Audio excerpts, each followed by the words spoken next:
Johnny is a fourth grade student in Mrs. Red's room.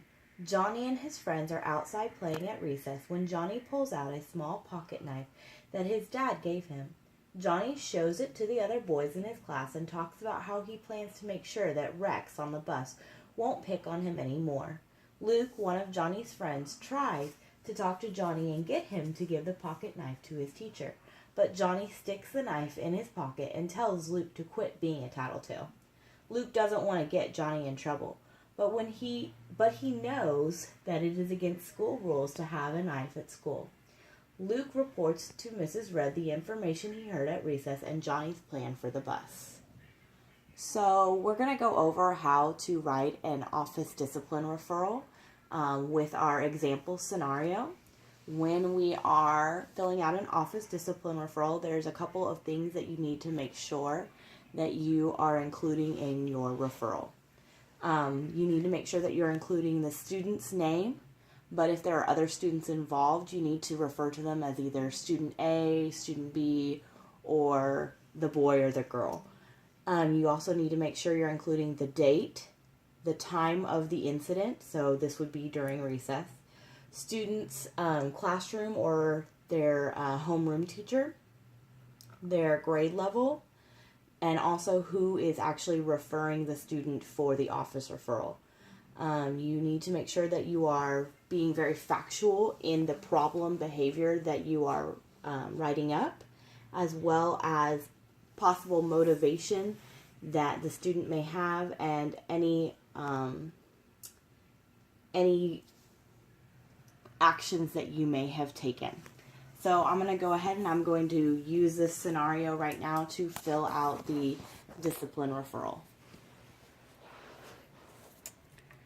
So our student's name is John Doe. The teacher, I'm going to go ahead and I'm just going to use myself. So Iric. They are in fourth grade. The date, we'll put 10/25/16. Subject, that would be the location that's happening, is during recess. And our recess time is at 11 o'clock. So our problem reported is that there was, looks like we don't have it, so we're going to go ahead and we are going to put other, and we will put weapon and threatening student. If this was to happen to me during recess, I would definitely make sure that I gave them a loss of privileges by sitting out during recess the rest of the time until I sent them to the office, as well as a verbal correction, just discussing with them why that behavior is inappropriate. So as far as the teacher's description, this is where you want to make sure that you are being very factual in what you're saying and that you are making sure that you're not mentioning the names of other students involved. So I might say something like, Johnny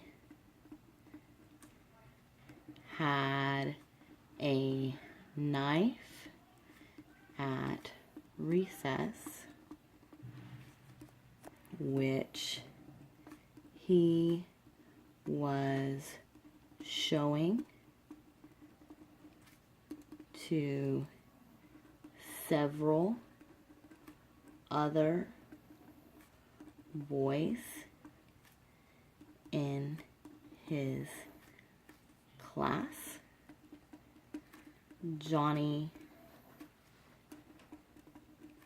then told the boys that he planned to use the knife on the bus against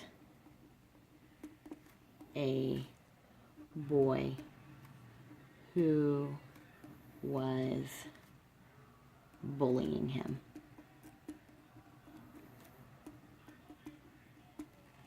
And then I would make sure that I go ahead and let my administrator know that I'm sending down little Johnny to the office with his referral.